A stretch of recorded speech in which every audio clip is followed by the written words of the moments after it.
همین روز بیگفت شد درداش میکپد دو چشمانی خواب میکشاید و دو دست پیش بر میگیره و میبرویم میرود کجا؟ خانه همسایه ها میرود یا پروردگار 5 دانه بیوه مردم نه برادر خودی من ندارم آمده بچه من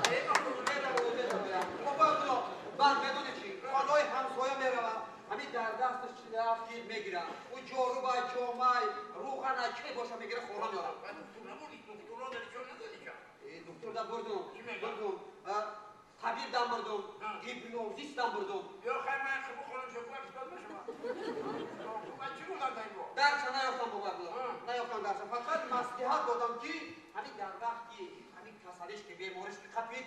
بیدارش نکه که تلخش میکپد بیزن میمانی بودم میترسم بابا عبدالله میترسم نه بیدارش نشد دانشن که حال نره با از زن مانی اومد کی اومد؟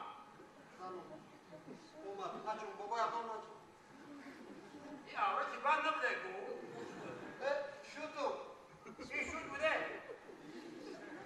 باز بی تایتون به توه فهمیدیم چلخش بکن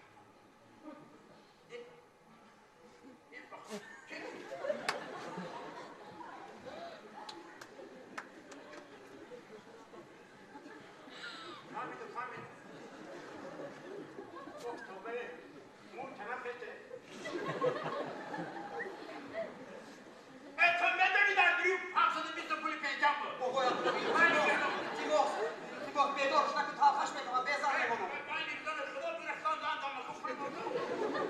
بابا عبدالله همین سهر روز شد جیلک هم یارم پلات هم یارم التیماس بیزن میمانم ایزن اول روز ندیدم خودت همسایه میدونی اونو با اومد